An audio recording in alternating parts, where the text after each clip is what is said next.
अस्सलाम वालेकुम, welcome to our channel Novelistan Urdu novels library. कैसे हैं आप सब लोग? उम्मीद है सब खैरियत से होंगे, ठीक ठाक होंगे और हमारे नॉवेल्स को एंजॉय भी करे होंगे। आज आपके लिए लेकर आई हूँ मसीर ममनू की सरप्राइज़ एपिसोड। और क्योंकि ये सरप्राइज़ एपिसोड थी इसलिए मुझे ही वॉइस अप करनी पड़ी। और देखिए इस बहाने फिर से आप लोगों से मेरी मुलाकात हो गई। काफ़ी टाइम से मैं वॉइस अप नहीं कर रही थी अपनी मसरूफियात की वजह से, तो सोचा आज आप लोगों से बातें भी हो जाएंगी, वॉइस अप भी हो जाएगा और आप लोगों को सरप्राइज़ एपिसोड भी मिल जाएंगे। आप लोग लेकिन हालांकि मेरी सुनते नहीं हैं। कितनी बार आप लोगों से कहा है कि प्लीज़ ढेर सारे आप लोग कमेंट्स किया करें। जिस वक्त एपिसोड अपलोड होती है उसी वक्त कमेंट्स किया करें, ताकि लाइक किया करें, शेयर किया करें, ताकि एपिसोड को रीच मिले। लेकिन आप लोग सुनते ही नहीं, जेब से भी आप लोगों ने कुछ नहीं निकालना और आप लोगों ने मुझे कमाने भी कुछ भी नहीं देना। एटलीस्ट वीडियो को शेयर कर दिया करें, वीडियो को लाइक ज़रूर किया करें और पूरी वीडियो वॉच किया करें, ताकि वीडियो को वॉच टाइम भी मिले और रीच भी मिले। चलें शुरू करते हैं एपिसोड, ज़्यादा देर नहीं करते। नॉवेल का नाम है मसीर ममनू, एपिसोड नंबर 31। ये है सरप्राइज एपिसोड। ये आज नहीं आनी थी, कल आनी थी, लेकिन फिर भी आप लोगों की मोहब्बत में मैं रात के 3 बजे से वॉइस अप कर रही हूँ। और इसको वॉइस अप करने की वजह से मेरे सारे परिंदे भी जाग रहे हैं, उनकी भी आवाज़ें आप साथ ही सुने। राइटर है नॉवेल की मलाइका रफ़ी।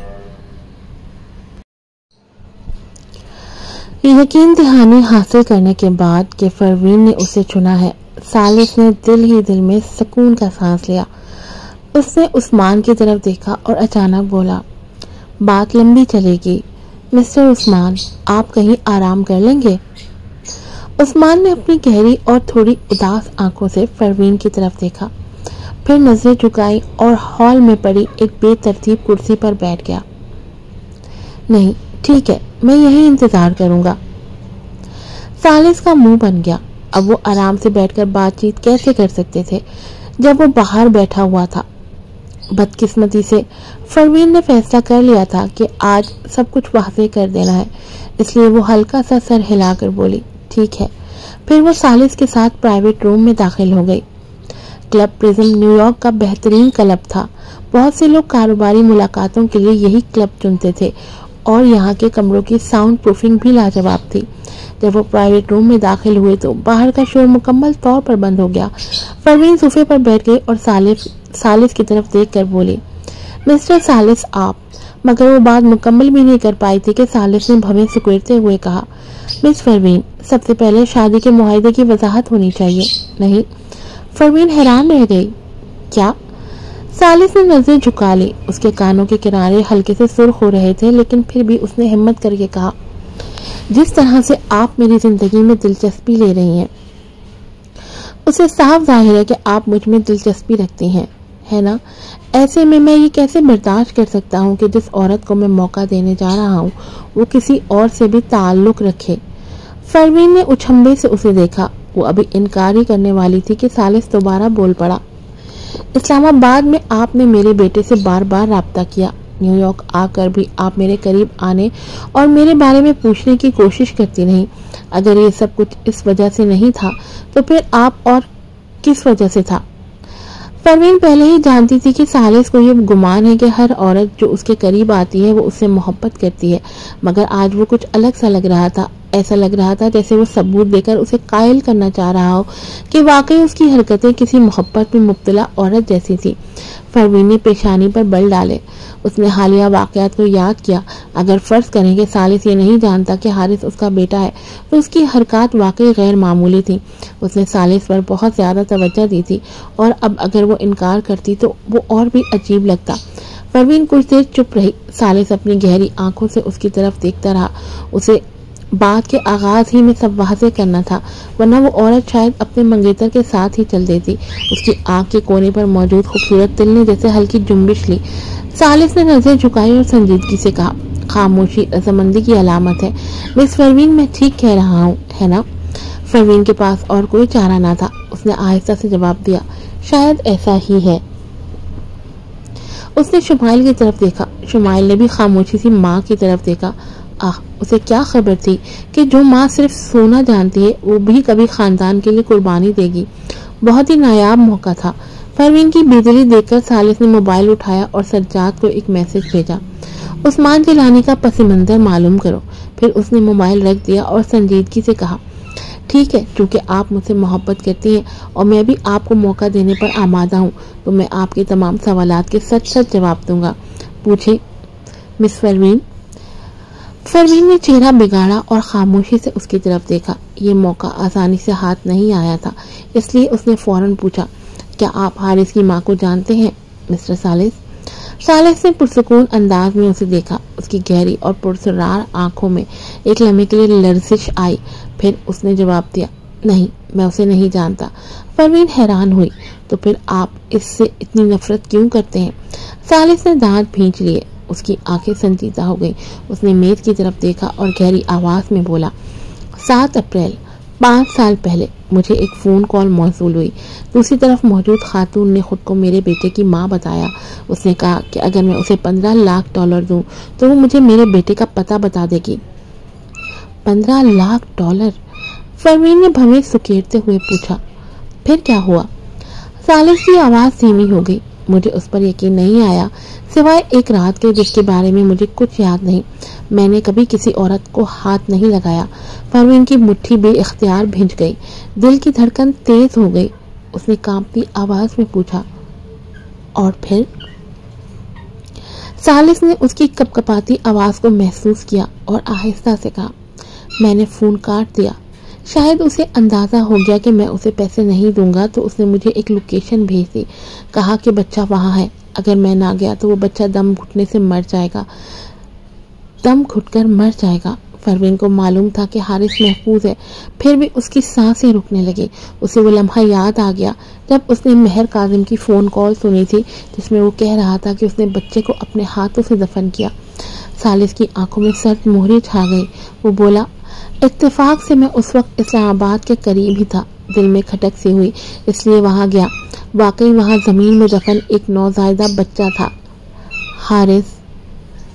परवीन अचानक खड़ी हो गई। उसके हाथ कांप रहे थे। उसने पूछा, वो कैसा था? सालिस ने उसकी तरफ देखा। वो सांस नहीं ले रहा था। परवीन की आंखें दहशत से फैल गईं। सालिस की आवाज मजीद दबी हुई थी। मैंने उसे जमीन से निकाला। उसके मुंह और नाक में मिट्टी भरी हुई थी। खुशकिस्मती से मेरे साथ एक फैमिली डॉक्टर था। उसने फौरन CPR किया। डॉक्टर ने कहा कि बच्चा 20 से 30 मिनट तक जमीन में दबा रहा था। अगर हम कुछ देर और लेट हो जाते तो वो बच ना पाता। अब सालिस का लहजा भी गमनाक हो चुका था।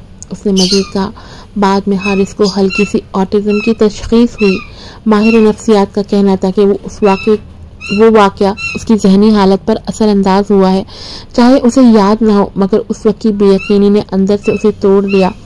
सालिस सीधा परवीन की तरफ देख रहा था। हारिस बचपन से ही कमजोर रहा था। हर बार जब वो बीमार पड़ता, सालिस की नफरत अपनी बेटे की माँ के लिए और बढ़ जाती। वो औरत अपने बेटे की जान को पैसों के लिए दांव पर लगा गई थी। वो तो उसे मार देना चाहता था, लेकिन जब उसे पता चला कि परवीन ही हारिस की माँ है, तो वो सब बातें मशकूक लगने लगी। उसने परवीन से पूछा, क्या हुआ मिस परवीन? परवीन ने उसे देखा। उसे हकीकत जानकर दुख हुआ, लेकिन साथ ही सुकून भी मिला। अब उसे मालूम हो गया था कि सालिस हारिस की माँ से क्यों नफरत करता है। उसका मतलब ये था कि अब सब कुछ वाज़ेह तौर पर बात की जा सकती थी। उसने सालिस की आंखों में देखा और कहा, उसकी माँ की मजबूरी थी। उस वक्त प्राइवेट रूम मुकम्मल खामोशी में डूबा हुआ था। सालिस ने गहरी नजरों से परवीन की तरफ देखा और पूछा, कैसी मजबूरी थी? परवीन को समझ में नहीं आ रहा था कि वो आदमी क्या सोच रहा है, इसलिए वो जानती थी कि सब कुछ एकदम बताना ठीक नहीं होगा। उसे आहिस्ता आहिस्ता बात आगे बढ़ानी थी। अगर वो सब सच बता देती और वो जबरदस्ती करने वाला आदमी उसके दोनों बच्चों को ले जाता और दोबारा उन्हें देखने ना देता, तो परवीन ने कभी भी ऐसा कदम नहीं उठाया था जिस पर उसे मुकम्मल यकीन ना हो, खास तौर पर जब उसके बात उसके बच्चों की हो। उसने नजरें झुकाते हुए कहा, हर माँ अपने बच्चे से मोहब्बत करती है। मुमकिन है बच्चा पैदा होने के फौरन बाद किसी ने उससे छीन लिया हो, या शायद वो उन सब सालों में अपने बच्चे को तलाश करती रही हो। सालिस का जबड़ा सख्ती से भिंच गया। उसने सवाल किया, तो क्या तुम मुझे ये बता सकती हो कि वो मेरे बच्चे के साथ हमला कैसे हुई? ये परवीन को भी नहीं मालूम था। उसने सर नफी में हिला दिया। जब तुम्हें खुद नहीं पता कि बच्चा कैसे आया तो मुमकिन है कि उसे भी ना मालूम हो। परवीन ने सर उठाया। उसकी बादामी आंखें बेहद सफेद चेहरे पर गहरी लग रही थी, मगर उनकी चमक में एक अजीब सी शिद्दत थी। जब उसने कहा, जाहिर है मैं उसका दिफा नहीं कर रही। अगर उसने बच्चे को जन्म दिया तो फिर बतौर माँ ये उसकी कोताही है कि वो आने वाले हालात को ना समझ सकी और अपने बच्चे की हिफाजत ना कर सकी। इन 5 सालों में उसने हर दिन दुख, मायूसी और पछतावे में गुजारा था। इस वक्त जब उसे मालूम हुआ कि वो हामला है, उसने फौरन बैरून मुल्क अपनी खाला से राब्ता किया। खाला उसे फौरन अफ्रीका बुलाना चाहती थी, मगर परवीन उस वक्त एक दवा पर तहकीक कर रही थी और उसने जाने से इनकार कर दिया। आखिर में तय पाया कि खाला सिर्फ 9वें महीने में आकर उसे ले जाएंगी। महर काजिम और उसके जैसे संगदिल लोग कभी उसके बच्चों की परवरिश ना करते। परवीन ने हर मुमकिन मंजरनामा सोचा था, मगर ये कभी भी नहीं सोचा था कि वो कबल वक्त बच्चे को जन्म दे देगी। और ये तो बिल्कुल भी अंदाजा नहीं था कि महर काजिम इतना बेरहम हो जाएगा। वो शख्स अपने नवासे को कैसे जमीन में दफन कर सकता था। उसके बाद परवीन ने बारहा खुद को मोर्दे इल्जाम ठहराया, अपने फैसलों पर पछताया, मगर सब बेफायदा था। सालिस ने उसे देखा। अगरचे वो बाजार बेतासुर बैठी थी, मगर उसके वजूद से एक दर्द छलक रहा था। वो उससे पूछना चाहता था कि असल में उस वक्त क्या हुआ था, लेकिन अचानक उससे मजीद कुछ पूछने की हिम्मत न हुई। जिस तरह वो हारिस से बेहद मोहब्बत करती थी, उसे साफ जाहिर था कि वो ऐसी मां नहीं जो अपने बच्चे को छोड़ दे। और फिर वो एंटी थी। पैसा उसके लिए कभी मसला नहीं रहा था। एक मामूली $1.5 मिलियन उसके लिए कुछ भी नहीं थे। इसका मतलब ये हुआ कि उस वक्त जो औरत उसे गुमनाम कॉल करके पैसे मांग रही थी वो परवीन बिल्कुल भी नहीं थी। मगर हकीकत ये थी कि वो बच्चा उसी मुकाम से निकाला गया था जो उस औरत ने दिया था, और वो मौत के दहाने पर था। बाद में DNA टेस्ट से भी साबित हो गया था कि वो बच्चा सालिस का ही था। सालिस ने उस नंबर को ट्रेस करने की कोशिश की, मगर तब तक वो औरत जैसे जमीन निकल गई गायब हो चुकी थी। उसके तमाम निशानात मिट चुके थे। उस वक्त सालिस ने सोचा था कि शायद वो औरत उसके इंतकाम से डर गई हो। उस सब सालों तक उसे तलाश करता रहा, मगर आहिस्ता आहिस्ता उसने खुद भी कोशिश करना कम कर दी। आखिर वो हारिस की माँ थी, क्या वो उसे ढूंढकर कत्ल कर देता? मगर अब जब वो सब कुछ नए सिरे से सोचता है तो सवाल उठता है, जिस औरत ने उसके तमाम जासूसों से बचकर गायब हो जाना सीख लिया था, वो भला $1.5 मिलियन के लिए ऐसा कदम क्यों उठाती? बीप। उसी लम्हे उसका मोबाइल बजा। ये सज्जाद का पैगाम था जिसमें उस्मान के बारे में तफसील दी गई थी। सालिस ने परवीन की तरफ देखा। वो अब भी कहीं ख्यालों में गुम थी। उसने उसे तंग किए बगैर ईमेल खोली। ईमेल में उस्मान के बारे में मुकम्मल मालूमात थी। नाम उस्मान जिलानी, उम्र 29 साल, कद वजन 6 फीट 1 इंच, 154 पाउंड, सेहत कमजोर और नातवा। सालिस ने भवें चढ़ाई। यही वजह थी कि वो अब तक गैर शादीशुदा था। उसकी कमजोर सेहत शायद उसकी सबसे बड़ी रुकावट थी। वो पढ़ता गया और जितना पढ़ता गया उसके चेहरे पर संजीदगी बढ़ती गई। सज्जाद ने कोई कयास आराइयां नहीं की थी, सिर्फ जो मालूमात मिली थी वही पेश की थी। जिलानी खानदान ने पहले कनाडा में दौलत कमाई, फिर 25 साल पहले उस्मान का वालिद अपने बड़े बेटे के साथ अमेरिका आ गया और कैलिफोर्निया में आबाद हो गया। बाद में जिलानी और परवीन की वालदा मरवा जमरुद पाशा के दरमियान काफी मेलजोल रहा और उन्होंने बच्चों की आपस में शादी तय कर दी। उस्मान खानदान का दूसरा बेटा था, इसलिए उसे कभी खानदानी कारोबार में शामिल नहीं किया गया। वो सारा वक्त बैरूनी मुल्क रहा, जैसे जिला वतन हो, मगर वो बहुत ज़हीन था। 12 साल की उम्र में कॉलेज, 15 साल में डॉक्टरेट और फिर फार्मासिस्ट, मगर जल्दी उसने वो मैदान छोड़ दिया और कारोबार में आ गया। अब अमेरिका लौटने की वजह ये थी कि उसका खानदान से झगड़ा हो गया था और वो न्यूयॉर्क में एक दवा साज फैक्ट्री खोलना चाहता था। जाहिर है उसकी ज़िंदगी की कहानी में कोई मसला नजर नहीं आता था। वो एक नापसंदीदा दूसरा बेटा लगता था। मगर अजीब बात यह थी कि जिलानी खानदान हर दूसरे दिन बैरून मुल्क फ़ोन कॉल्स करता था। सज्जाद ये पता नहीं चला सका कि वो कॉल्स कहाँ जाती थी, मगर उस्मान की अमेरिका वापसी के बाद वो कॉल्स बंद हो गई। और एक और बात, जिलानी खानदान का पहला कारोबार भी दवासाजी से मुताल्लिक था, मगर खानदान के किसी और फर्द ने कभी तिब से ताल्लुक नहीं रखा। ये सब कुछ बहुत अजीब था। जब सालिस सोचों में गुम था, फरीन खुद को संभाल चुकी थी। उसने शुमाइल की तरफ देखा और मुस्कुरा कर पूछा, शुमाइल हारिस, तुम कल queen school of martial arts जा रहे हो ना? वो अब बच्चों को वापस बदल सकती थी। आखिरकार छोटे साहबजादे की क्लासेस शुरू हो चुकी थी। शुमाइल ने अपनी बड़ी बड़ी आंखें झपकाई और सर हिलाया। हाँ, मगर जैसे ही उसने ये कहा, सालिस बोला, कल हम छुट्टी पर हैं तो वो स्कूल नहीं जा रहा। फरवीन और शुमाइल दोनों सवालिया नजरों से उसे देखने लगे। दोनों ने सालिस की तरफ देखा। वो बिला तासुर बोला, मुझे कल मील हाउस जाना है तो मैं हारिस को वहां ले जा रहा हूँ। वो अभी अपनी बेटी के साथ वक्त ही कहाँ गुजार पाया था, वो कैसे उन्हें वापस बदलने दे सकता था। आखिर उसने शुमाइल को स्कूल भेज दिया तो वो वापस नहीं आएगी। सालिस ने प्लान तैयार कर लिया था। वो कल शुमाइल को मेन हाउस ले जाएगा और चंद दिन वहीं गुजारेगा। दादी और माँ उससे मिल सकेंगी और इस दौरान वो विला में अपनी बेटी के लिए नया कमरा भी बनवा लेगा। फरवीन के होठों में झटका सा आया। तो फिर हारिस कब जाएगा कोई स्कूल? सालिस ने मुस्कुराकर कहा, शायद अगले महीने। फरवीन ने शुमाइल को ऐसी नजरों से देखा जैसे कह रही हो, अब तुम खुद संभालो। फिर वो खड़ी हुई और बोली, अच्छा तो आज की बात यहाँ खत्म मिस्टर सालिस। वो दरवाजे की तरफ बढ़ी। जैसे ही उसने दरवाजा खोला उसे बाहर उस्मान खड़ा नजर आया। उसकी अफसुर्दा आंखों ने फौरन उसकी तरफ देखा। क्योंकि आप दोनों की बात मुकम्मल हो चुकी है तो अब हमारी बारी है मिस फरवीन। फरवीन ने अभी कुछ कहा ही नहीं था कि सालिस बोल पड़ा, आप यहीं इसी प्राइवेट रूम में बात कर लें। फरवीन को भी कहीं और जाने की जरूरत नहीं लगी और शायद कमरा पहले ही बुक हो चुका था। उसने सर हिलाकर कहा, ठीक है। मगर जब उस्मान अंदर आया तो उसने देखा कि सालिस अब भी अंदर बैठा है। उस्मान एक लम्हे को रुका, फिर पुरसुकून अंदाज में बैठ गया। उसके पतले और नम लब अब उसके बेहद सफेद चेहरे पर और भी पुरकशिश लग रहे थे। वो खूबसूरत था और उसकी आंखों में मासूमियत झलक रही थी। उसने कहा, मिस फरवीन, शादी के मुआहदे के बारे में। मगर उसकी बात मुकम्मल होने से पहले ही सालिस ने ठंडे लहजे में कहा, मिस्टर उस्मान, शादी का मुआहदा मंसूख हो चुका है। अब आपको मेरे बच्चे की माँ का ख्याल रखने की जरूरत नहीं। फरवीन का जहन सवालिया निशानों से भर गया। उस्मान भी हैरान रह गया। उसने बेचैनी से सालिस की तरफ देखा, फिर फरवीन की तरफ और झिझकते हुए पूछा, इसका बच्चा? फरवीन का चेहरा संजीदा हो गया। क्या सालिस को हकीकत का पता चल गया था? जब वो ये सोच रही थी तो सालिस ने उसकी तरफ एक नजर डाली और बेपरवाही से कहा, मिस फरवीन और हारिस एक दूसरे के साथ बहुत अच्छे से घुल मिल गए हैं। हारिस भी इन्हें अपनी माँ मानता है। फरवीन ने सुकून का सांस लिया। तो उसका मतलब ये था, वो आदमी अपने अल्फाज से किसी को भी डरा सकता था।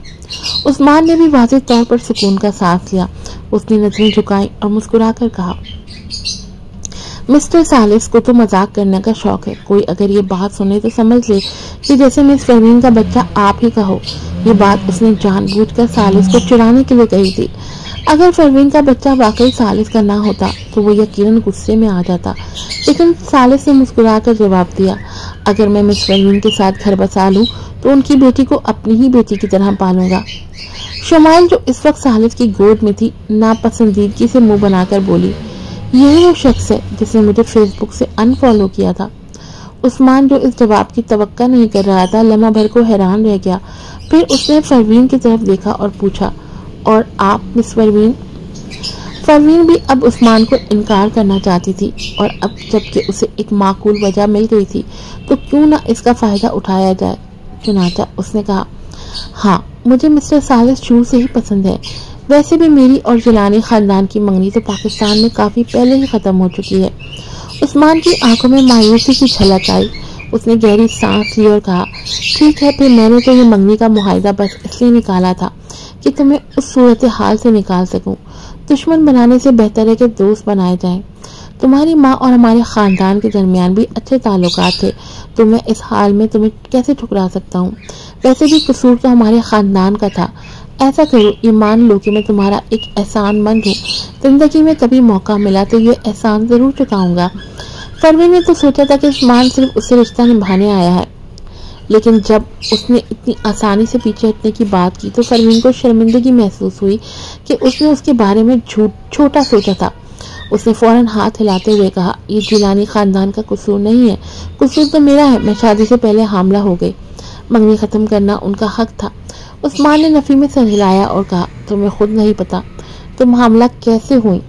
ऐसे में जिलानी खानदान का तुम्हें छोड़ देना मुनासिब नहीं था। खैर, अब कुछ कहने की जरूरत नहीं। अगर कभी मेरी जरूरत पड़े तो जरूर कहना, ठीक है।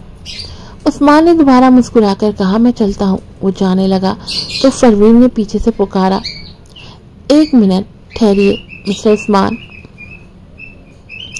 उस्मान ने पीछे मुड़कर अपनी साफ और नरम निगाहों से उसकी तरफ देखा, जैसे कि परवीन ने कोई बहुत घटिया हरकत की हो। परवीन ने गला खंकारा और कहा, क्या आप मंगनी का मुआहदा फाड़ सकते हैं? उस्मान ने मुस्कुराकर जवाब दिया, मैं तो असल में इसे महफूज रखना चाहता था, लेकिन चूंकि आपने कहा है तो लीजिए, वापस दे देता हूँ। उसने वो मंगनी का मुआहदा निकाला और परवीन को थमा दिया। जब मैं अमेरिका वापस आया था तो एक बार कैलिफोर्निया गया। मेरे वालिद इसे जलाने ही वाले थे कि मैंने देख लिया और रख लिया। परवीन ने उस मुआहदे को देखा। ये वही था जिसे वो पहले भी फाड़ चुकी थी। उसने उसे मरोड़ा और अपनी जेब में रख लिया। सालिस ने ये मंजर देखा तो उसकी आंखें तंग हो गई, जैसा कि वो पहले से जानता था। एंटी वाकई मोहतात औरत थी। वो जानती थी कि किसी चीज का कोई निशान नहीं छोड़ना चाहिए। यकीनन वो घर जाकर उसे मुकम्मल तौर पर तल्फ करने का इरादा रखती थी। उस्मान भी मुस्कुरा दिया। वो भी बिल्कुल यही समझा था कि परवीन उसे घर ले जाकर खत्म करेगी। बस शुमाइली ऐसी थी जो सालिस की गोद में बैठी थी और चेहरा हाथों से छुपाकर सर झटक रही थी। माँ तो हर दर्जा सुस्त वाक़ई हुई है, इतनी सुस्ती कि मंगनी का मुआहदा फाड़ने की भी सहमत नहीं की। कचरे में फेंकने की बात तो दूर है, अगर उसे कुछ वक्त मिलता तो यकीनन वो सोना पसंद करती। दूसरी तरफ बच्चों के स्कूल में हारिस ने उस दिन लड़कियों का लिबास पहनकर स्कूल में दाखिला लिया। बाकी बच्चे फौरन उसके गिर्द जमा हो गए। शुमाइल, तुम्हारी कल की लाइव स्ट्रीम बहुत शानदार थी। बॉस, क्या तुमने वो तोहफा देखा जो मैंने भेजा था? पूरे $1,50,000 का था। मैंने इतनी देर से पैसे जमा किए थे। मैंने भी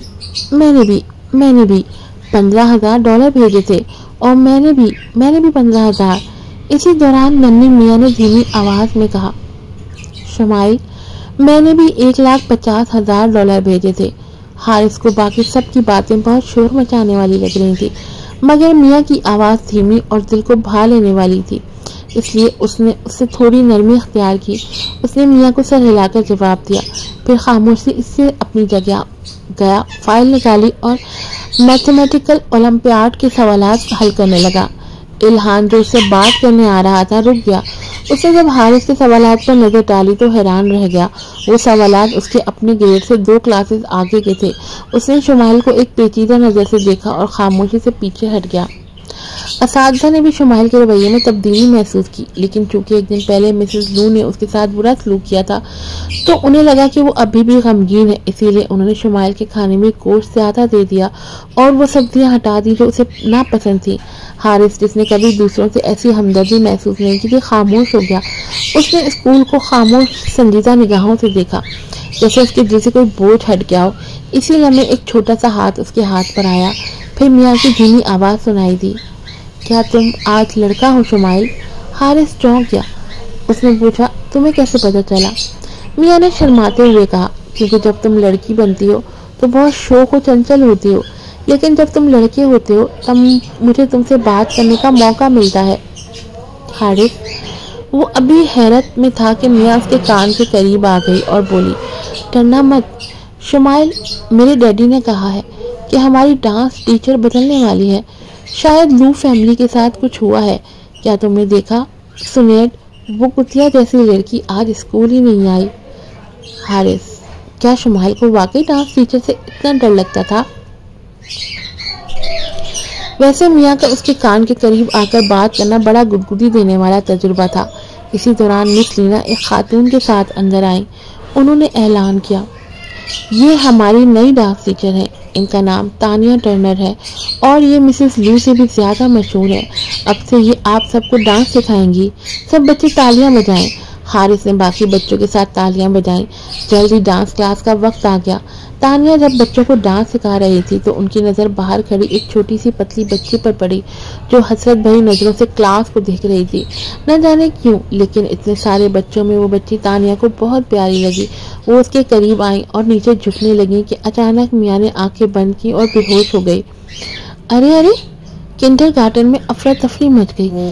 तानिया ने मियाँ को उठाया और तेजी से स्कूल के डॉक्टर के कमरे की तरफ दौड़ पड़ी। वो भागते हुए मियाँ को पुकारती रही, मगर लड़की ने कोई रद्द अदम रद्द अमल न दिया। तानिया को ऐसा लगा जैसे उसका दिल बंद हो गया। न जाने क्यों उस नन्ही सी जान ने उसके दिल को इतना भिगो दिया कि उसकी आंखों से आंसू निकलने को थे, लेकिन उसने खुद को संभाला। जैसे वो स्कूल डॉक्टर के पास पहुंची तो जांच के बाद पता लगा कि मियाँ को एलर्जी का शदीद दौरा पड़ा है।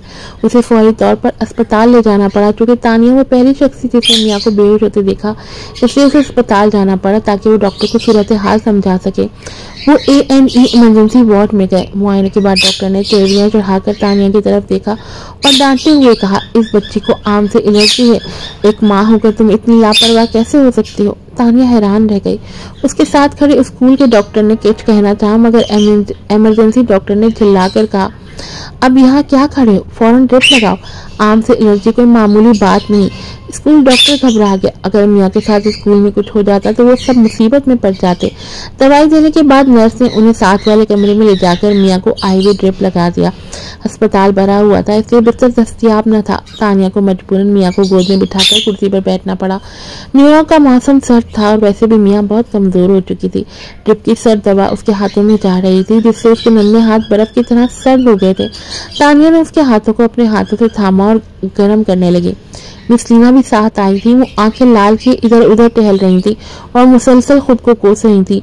ये सब मेरी गलती है, मुझे मियाँ पर नजर रखनी चाहिए थी, लेकिन स्कूल में कहीं भी आम नहीं थे। आखिर उसने आम खाया कहाँ से? स्कूल डॉक्टर भी परेशान नजर आ रहा था। तानिया ने नीचे मियाँ की तरफ देखा। उसे भी आम से एलर्जी थी। वो कभी सोच भी नहीं सकती थी कि उन दोनों के दरमियान इस कदर अजीब ताल्लुक होगा। अचानक कदमों की आवाज सुनाई दी, जैसे दो लोग जल्दी जल्दी आ रहे हों। अगले लम्हे एक मर्द और एक औरत कमरे के दरवाजे पर नमूदार हुए। तानिया ने सर उठाया। उसे देखने से पहले ही मिस लीना ने कहा, हमें बहुत अफसोस है मिस्टर स्मिथ, ये सब हमारी लापरवाही की वजह से हुआ। मियाँ ने आम खा लिया था। Mister Smith? तानिया हैरान रह गई। अगले लम्हे उसने एक मध्यम लेकिन सर्द लहजे में वाली मानूस आवाज सुनी, मियाँ कैसी है? तानिया को लगा जैसे उसका दिल रुक गया हो। उसने चौंक कर सर घुमाया और वो चेहरा देखा जो बरसों उसके ख्वाबों में आता रहा था। जोएल? जोएल तकरीबन वैसा ही लग रहा था जैसा वो बरसों पहले था, बस अब उसमें कुछ पुख्तगी और वकार आ गया था। उसकी खूबसूरत आंखें सीधी मियाँ पर मरकूज थी।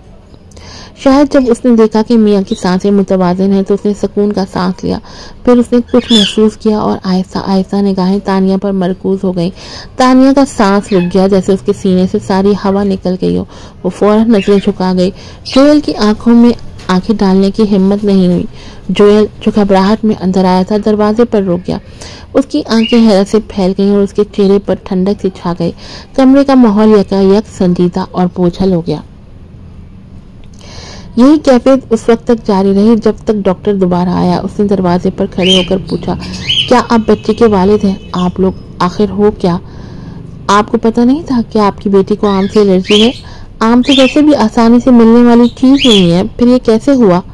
बच्ची? क्या वो बच्ची जो वो गोद में लिए बैठी थी वाकई जोएल की बेटी थी? तानिया का दिमाग जैसे सुन्न हो गया। उसने तो खुद अपना बच्चा खो दिया था, बल्कि कभी देखा भी नहीं था, और अब जोएल की एक बेटी थी। वो गहरी सोच में गुम थी कि अचानक दरवाजे से एक तेज आवाज सुनाई दी, तानिया, तुम यहाँ क्या कर रही हो और मेरी बेटी को क्यों उठा रखा है?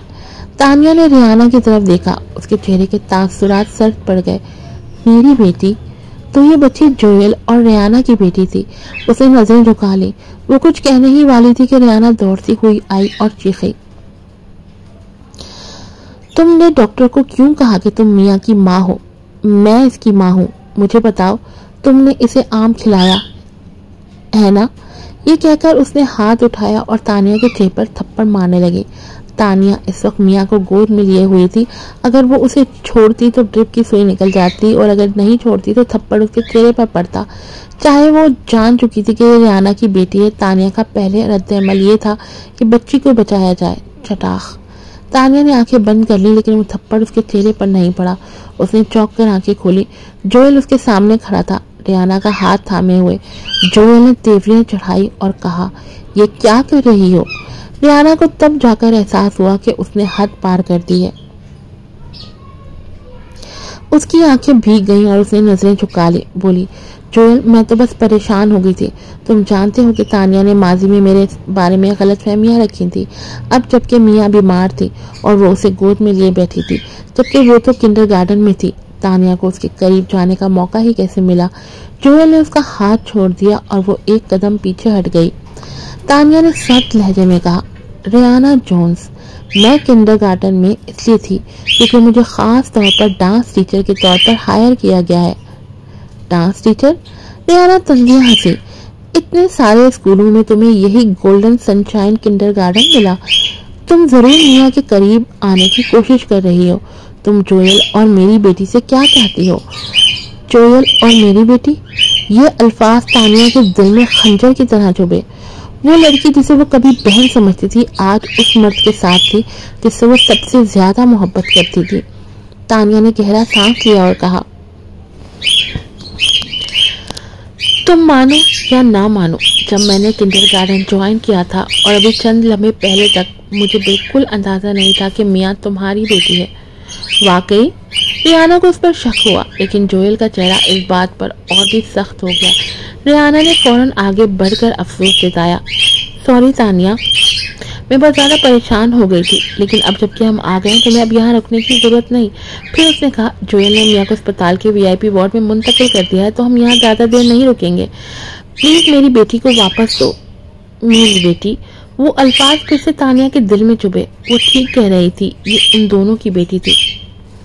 तानिया ने आहिस्तगी से मियाँ को थाम कर उठाया। उस लम्हे शायद उसे अपने गुमशुदा बच्चे की याद आ गई और उसके दिल में मियाँ से जुदाई का दर्द उभरने लगा। शायद वो दर्द मियाँ ने महसूस कर लिया, इसीलिए उसने तानिया के कपड़े मजबूती से पकड़ लिए और सरगोशी की, मामा मुझे छोड़कर मत जाओ।